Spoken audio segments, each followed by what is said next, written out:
Well, good morning, and my name is Taylor Camerer. I'm the pastor at Great Island Presbyterian Church in Lock Haven. That's the church behind the post office on Water Street. And we take this time Sunday morning together to provoke some thoughts, to open up the Bible and see what the Bible has to say to us in Lock Haven today. And today we're going to look at Psalm 139. And hopefully maybe we can better understand ourselves and what we're capable of and better understand who God says we are. So this is a selection of most of Psalm 139. You have searched me, Lord, and you know me. You know when I sit and when I rise. You perceive my thoughts from afar. You discern my going out and my lying down. You are familiar with all my ways. Before a word is on my tongue, you, Lord, know it completely. You hem me in behind and before, and you lay your hand upon me. Such knowledge is too wonderful for me, too lofty for me to obtain. Where can I go from your spirit? Where can I flee from your presence? If I go up to the heavens, you are there. If I make my bed in the depths, you are there. If I rise on the wings of the dawn, if I settle on the far side of the sea, even there your hand will guide me, your right hand will hold me fast. For you created my innermost being. You knit me together in my mother's womb. I praise you because I am fearfully and wonderfully made. Your works are wonderful. I know that full well. My frame was not hidden from you when I was made in the secret place, when I was woven together in the depths of the earth. Your eyes saw my unformed body. All the days ordained for me were written in your book before one of them came to be. Search me, O God, and know my heart. Test me and know my anxious thoughts. See if there is any offensive way in me, and lead me in the way everlasting. Here ends our reading for today of Psalm 139. And this morning I want us to consider whether God is in on our conversations. And I think I've chosen to angle this way, that we can better understand prayer by thinking about being present with another person and how being with someone shapes what we say about them. Sometimes we speak to a person. Let's call that person A. Sometimes, though, we are talking to someone else about person A. But we are also speaking in front of person A, so that the presence of person A still influences our words. And then there's a third scenario. Sometimes we talk about person A in their absence, and what we may say may be quite different. These are these three examples, these three choices, these three different options: speaking to someone, speaking in front of someone, and speaking in the absence of someone. Now let's make a true confession. Have you ever spoken about someone in their absence with words that you would not have used had they been present? Mark Twain was once riding a train home from Maine after 3 weeks of highly successful fishing, even though the state's fishing season was closed. He bragged about his huge but illegal catch to the only other passenger in the club car. The passenger grew increasingly glum during Twain's story. When Twain finally asked him who he was, the stranger explained that he was the state game warden. "Who are you?" the warden asked. "Oh, to tell the truth," Twain said, "I'm the biggest liar in the whole United States."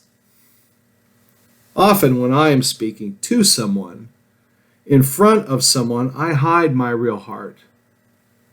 If I am in a job interview or something akin to a first date or talking to someone in authority, I certainly filter what I say, choose my words very carefully. I may not intend to do things quite that way, but I can't help myself. When I am speaking in front of somebody, a boss or a teacher or a policeman, there's a dynamic at work in my body to manage what I say in light of that person's presence.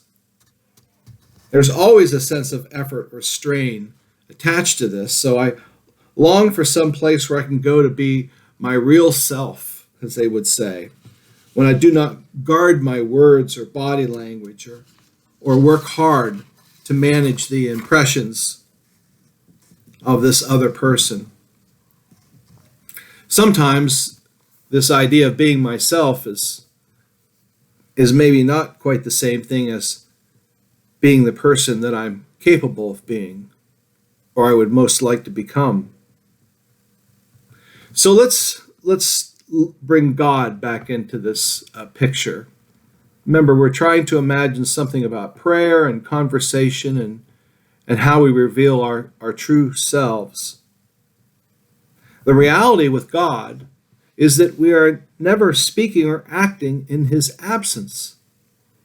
The psalmist says, "Where can I go from your spirit? Where can I flee from your presence? If I go up to the heavens, you are there. If I make my bed in the depths, you are there." However, I think God allows us to sometimes feel as though we are away from him. And I think he does this for a reason. Do you maybe drive differently when you see a squad car or a policeman behind you? Why? Is it not because your heart is changed? It's not because you see the squad car and think, "Oh, I want to be a good driver today. That reminds me, I need to travel slowly here through this neighborhood that I might honor the parents and children and keep everyone safe in the neighborhood. That's why I need to drive slow." No. You see the squad car behind, and you immediately take your foot off the gas and look down and make sure that you're driving something near the speed limit, because you don't want to get a ticket. You don't want to be caught doing the wrong thing. You don't want that light flashing in your rear view mirror and for you to get pulled over. You see, what I'm trying to get to say is that God doesn't want forced compliance from us. He doesn't remind us that he's constantly watching and constantly evaluating and constantly checking up on us. He wants us to comply because of a response of what he's done for us and his love for us. God is so immense that if he were too visible, people would give forced compliance without expressing their heart. No, I think he makes himself scarce so that he makes it possible in his enormous love for us to act as if he were not there if we wish. You know, I think some of the worst advice you can give someone is for them that they would be themselves. I understand, I think, what that phrase is trying to say, trying to suggest that we should be authentic and we should be true to ourselves. But I think that it is not being ourselves that we should strive to be. I think it is being the best version of ourselves is what we should be trying to be. Not a works righteousness, but a simple understanding that practice does not make perfect. I think that's a lie. I think sloppy practice makes sloppy. I think perfect practice makes perfect. And that each day we should try to be the a better version of ourselves than we were the day before. Goethe once said, the German philosopher, that if we treat people as if they were what they ought to be, and you help them become what they are capable of being. Let me say that again. Treat people as if they were what they ought to be, and you help them become what they are capable of being.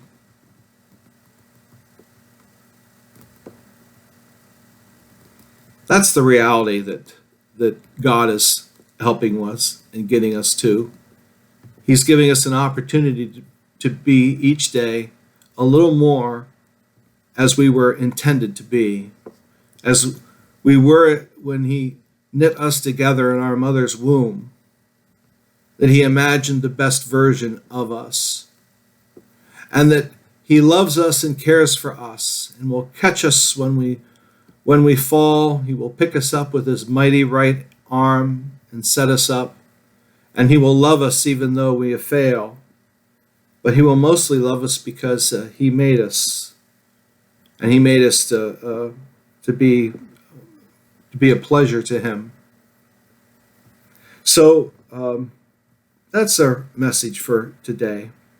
There isn't anywhere we can go from the Spirit, but yet there's a way in which we could become what we're capable of being in His eyes. And if we were to treat people as if they were what they ought to be, we'll be in the business of helping them to become what they're capable of being. So you're most heartily welcome to join us on Sunday mornings at Great Island. It's a different message than what I give here on the radio, but we start at 9:30, and this Sunday we will celebrate communion, and we'll also celebrate our 12 graduates this year, and you're most welcome to join us 9:30. So receive the benediction. You go nowhere by accident. Wherever you go, God is sending you. Wherever you are, God has put you there. He has a purpose in your being there. Jesus Christ, who lives inside you, has something that He wants to do through you right where you are. Believe this and go in the grace and the peace of our Lord Jesus Christ, so that you might love and serve God and your neighbor now and forever. Amen.